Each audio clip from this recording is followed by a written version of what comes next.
la meilleure façon, écoutez bien, de toucher le cœur d'un homme de façon solide en fait, c'est que tu t'intéresses à ce qui le passionne. Vous savez, on vous a souvent dit que pour gagner le cœur d'un homme, c'est le sexe, tout ça.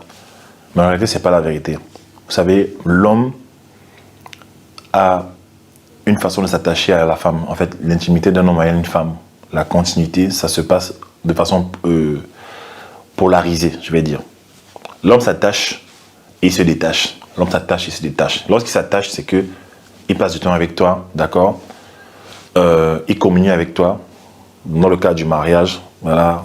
Et quand il se détache, c'est qu'il va dans la société. Il va faire les choses qui sont importantes pour lui.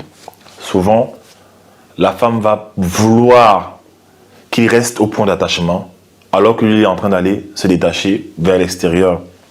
La femme, elle s'attache juste en fait. Et j'aimerais bien préciser que, homme, ça ne sert à rien de pousser une femme à t'aimer par des objets, l'argent, tout ça. Ça ne s'attache pas à toi. Une femme, lorsqu'elle t'aime, s'attache à toi, que tu es ou pas en fait. Que tu es ou pas, elle s'attache à toi parce qu'elle t'aime, elle t'apprécie. Il y a des hommes qui draguent des femmes pendant des années. Elle n'accepte jamais. Et un jour, tu vas la voir à l'usure. Mais l'usure, là, ce n'est pas l'amour. Hein. L'usure, là, c'est qu'un jour, bon, écoute, elle a pitié de toi, premièrement. Elle se laisse un peu.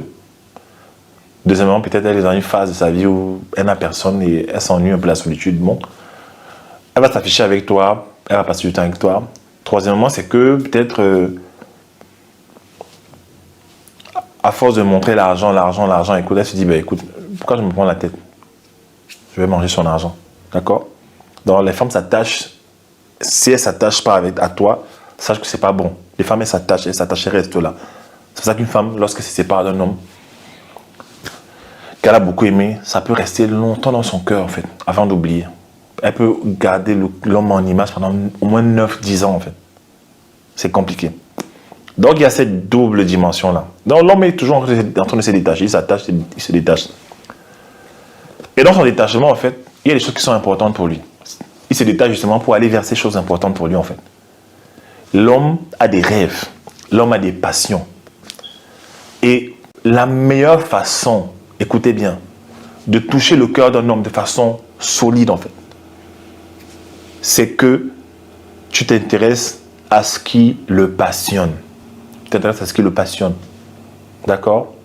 Tu t'intéresses à ce qui le fait vibrer.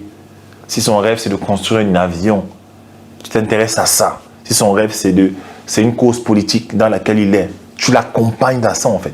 Tu le suis dans ça. Tu t'investis dans ça, en fait. Tu vas voir, tu vas prendre toute la place. Tu vas prendre la place qu'il faut.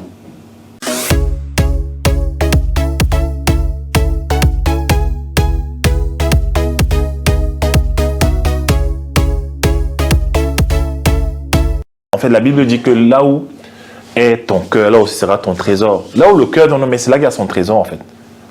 Et vous, souvent, qu'est-ce que vous faites? Vous venez toujours, les femmes, hein, vous venez toujours de façon superficielle. Rôder son argent, le temps avec lui. Il faut qu'il m'aime.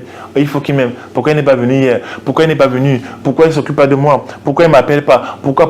Non. Est-ce que tu t'es intéressé à ce qui fait battre son cœur? Est-ce que vous savez qu'il y a des projets qui font pleurer les hommes? Oui. La seule fois où ma femme m'a vu pleurer, en fait, les deux seules fois en 10 ans de mariage où elle a vu des larmes sur mes yeux, c'était pas lors des deuils, des funérailles, où on a perdu des gens, non. C'était des fois où le rêve qu'il y avait en moi, en fait, me frustrait, en fait. Ce que Dieu avait déposé en moi, les choses qui n'arrivaient pas. Des choses importantes, en fait, par lesquelles Dieu m'a fait passer. Elle a vu ces choses, en fait. Et c'est les seules fois, parce que c'est ça qui m'intéresse. C'est ça qui est important pour moi. Et elle m'accompagne dans cette dimension-là. Il y a beaucoup de femmes, vous ne vous intéressez pas. Tu es avec un homme, tu ne sais même pas tu ne sais même pas qu'est-ce qui le fait rêver. Tu ne sais même pas qu'est-ce qui lui ôte le sommeil la nuit. Il ne peut même pas se confier à toi parce que tu ne vas pas comprendre ce qu'il vit. Tu ne vas pas comprendre en fait. Et tu te désintéresses. D'accord? Qu'est-ce qui fait battre le cœur d'un homme? Et quand tu t'intéresses à ça, c'est pour ça que vous allez voir les femmes que vous appelez les tisas là, les tisas. Pourquoi est-ce que les hommes là n'ont pas... Pourquoi ces hommes là restent avec elles malgré le danger? Pourquoi ces femmes-là, souvent, elles viennent détruire l'équilibre psychologique de la famille, financier, tout ça. Et malgré tout, pourquoi ces hommes-là raison penser qu'ils restent parce qu'ils sont forcément envoûtés? Non, c'est pas toujours l'envoûtement. Parce que la première raison, c'est que, ah oui, non, elle est envoûtée. C'est pour ça que non, c'est pas toujours l'envoûtement, c'est que elle est devenue une pièce essentielle de sa vie. Elle est devenue une pièce maîtresse, c'est-à-dire une pièce importante. Elle se soucie de ses rêves. Les secrétaires dans les bureaux, qu'est-ce qu'elles font? Elle prend les rendez-vous du patron, elle connaît ses humeurs. Quand il est triste, elle sait peut-être que c'est tel collègue qui frustre le patron, c'est tel concurrent sur le marché, hein, qui est en train de frustrer le patron. Elle va venir le calmer en fait. Elle va lui dire des paroles. Parfois, elle peut lui apporter des stratégies parce qu'elle a quand même roulé sa bourse dans l'entreprise. Et cette femme-là, elle devient importante. Vous comprenez ça? La deuxième chose aussi qui fait toucher le cœur d'un homme, c'est le service. C'est le service en fait. Je me souviens de ce film-là de l'acteur ghanéen Van Vicker. C'était un film qui m'a marqué. Je n'ai pas tout vu, mais j'ai vu, le peu que j'ai vu de ce film-là, ça m'avait vraiment parlé. Et dans le film, en fait, ce qui se passe, c'est quoi? C'est que il est roi, d'accord? Et sa femme a prévu, sa mère, pardon, a prévu qu'il épouse une certaine princesse. Il est prince, voilà. Sa mère a prévu qu'il épouse une certaine princesse d'une contrée voisine, en fait, d'un royaume voisin.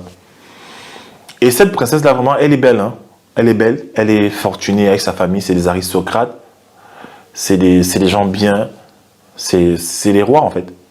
Mais elle est belle, elle a étudié aux États-Unis, tout ça, et elle est un peu insolente, elle est un but d'elle. Par contre, dans la maison du prince, il y a une fille qui est une ménagère, une servante. Elle va souvent faire quoi? Elle va souvent venir laver ses pieds. Laver ses pieds, nettoyer la maison, s'occuper des choses, en fait, qui concernent le prince. Et il va commencer à l'observer, regarder ce qui se passe, regarder comment elle le sert. Il va commencer à s'attacher à elle, en fait, s'intéresser un peu à elle, sa vie, tout ça, vous comprenez?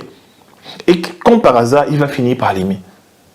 Au point où il va résister à sa mère, qui voulait qu'il épouse une fille de haute lignée, en fait. Mais c'est quoi, en fait? Comment se fait-il qu'un prince finit par aimer, on va dire, une roturière, en fait? Voilà, qu'est-ce qui se passe? Non, c'est qu'elle a touché son cœur, en fait. D'accord? Elle a touché son cœur. Il y a des moments où il était frustré dans le palais. Il a des problèmes avec sa mère. Il était frustré et c'est elle qui l'écoutait. Elle qui l'écoutait, qui était là, petit soin. Les hommes aussi recherchent des conseillers à des femmes qui écoutent. Il y a des hommes qui s'asseyent chez les femmes. Vous pensez que les gouvernements, là, vous pensez que les gouvernements, qui a les guerres qui sont dans certains pays, certaines politiques sont dirigées depuis des lits des présidents. Parce qu'étant couchés, la femme leur donne des stratégies. Regardez ce qui s'est passé avec Esther. Le roi allait s'asseoir chez Esther, elle lui faisait à manger, la Bible dit. Elle s'occupait de lui dans ses appartements privés. Elle lui faisait tellement de bien qu'à la fin, le roi lui disait que femme, qu'est-ce que tu veux en fait? Quand bien même ce serait la moitié de mon royaume, je te l'accorderai. Je te l'accorderai. D'accord? Et elle a dit 2 fois non, elle a dit 3 fois, la 3e fois elle a accepté, elle lui a dit ce qui n'allait pas et il a pu l'aider. Elle était sage en fait. Elle n'était pas là à s'intéresser seulement à elle. Quand le roi venait vers elle, elle s'intéressait d'abord aux choses du roi. Vous voyez le timing? Le roi vient vers elle, le roi vient chez toi pour dormir chez toi. Tu as l'opportunité de lui demander tout ce que tu veux, les diamants, les bijoux, tout ça. Non, tu ne lui demandes pas. Tu t'occupes d'abord de lui, tu sers d'abord le roi. Tu t'occupes d'abord de ses soucis, de ses problèmes. Il est touché. On peut aller ainsi de suite dans la Bible, hein, l'histoire de Ruth avec Boaz, hein, elle va se coucher, voilà, et il y a beaucoup d'éléments dans la Bible. Ce sont les choses qui font, voilà, je me suis rendu compte que, vous allez voir certaines personnes, certains gars, ils sont extrêmement beaux, machin, mais ils épousent toujours des femmes qui sont simples, en fait, qui sont, voilà, on s'est dit qu'un homme beau va épouser à tout prix une femme hyper, parfois c'est des femmes simples, voilà. Mais en fait, elle a juste apporté quelque chose que les autres n'arrivent pas à apporter. Et les femmes restent à la surface, c'est juste le sexe. Ah, si je lui donne le sexe, là, bien. Oui, le sexe, c'est un besoin physiologique pour l'homme, c'est important pour l'homme. Mais qu'en est-il de ses projets? Il a un dossier qui est bloqué peut-être au tribunal depuis 15 ans. Qui le traumatise, on lui doit peut-être 700 millions. Et il souffre, il se bat toujours tout le temps, il se bat pour sortir son argent. Est-ce que tu l'aides dans ça? Est-ce qu'il sent que tu es une partenaire avec lui? Vous avez vu, j'ai vu une série brésilienne, un film brésilien. une jeune fille prostituée qui recevait un homme et l'homme venait se confier à elle en fait. Un jour, il arrive comme ça pour faire l'amour avec elle. Elle se déshabille. Ben, le gars dit non, non, je veux juste te parler. Et il dit viens, on va au balcon. Il prend une cigarette avec elle. Ils se mettent à fumer et il lui parle de tout en fait. À la fin, il veut l'épouser parce qu'elle écoute. Elle s'intéresse à lui, elle écoute. Et la fille lui dit que non, moi je suis une fille de la rue, gars. Moi j'aime cette vie. Il a tout fait pour la garder, ça va marcher. Beaucoup. J'avais vu un documentaire à la télé, c'est des prostituées de Paris. Je crois du Bois de Boulogne en fait, des vieilles, des anciens en fait, qui racontaient des histoires, racontaient comment beaucoup d'hommes venaient dans leur voiture en fait pour leur parler en fait. Certains, pas pour le sexe, ils venaient juste parler, s'asseoir dans leur petit camion là et ils parlaient juste en fait, ils parlaient de ce qui les frustrait, leurs projets. Ils parlaient à ces femmes. Certains ont fait des mémoires de ça, des histoires qu'ils ont venaient leur raconter. Pourquoi? Parce que ces femmes là qui étaient neutres, des prostituées, prenez le temps de les écouter en fait. Et elles jouaient le rôle de les écouter. Est-ce que vous savez qu'aux États-Unis, il y a souvent des escortes que, bon, je sais que dans certaines extrémités, certaines vont aller jusqu'à coucher, mais souvent ces escortes girls, qu'est-ce qu'elles font? Elles accompagnent seulement en fait. Elles écoutent le gars, il te paye juste pour être assise avec lui et il te raconte ces choses. Il te raconte la longueur de journée. Au Japon, c'est un business qui marche très bien. Tu payes une femme qui va t'écouter toute la journée et qui va être empathique, qui va entrer en toi, qui va porter en fait tes fardeaux et elles sont payées par jour et elles écoutent très bien, écoutent actives, elles écoutent, hein? Elles compatissent et le gars il se sent bien en fait et déjà les gars payent pour ça. Ça veut dire quoi? Ça veut dire qu'il n'a pas trouvé ça dans sa maison, d'accord? Il n'a pas trouvé cette dimension dans sa maison, donc il est obligé d'aller payer à l'extérieur. Donc voilà ce que je voulais vous dire, c'est très important, c'est deux choses, hein? D'accord? Deux choses en fait pour toucher le cœur d'un homme.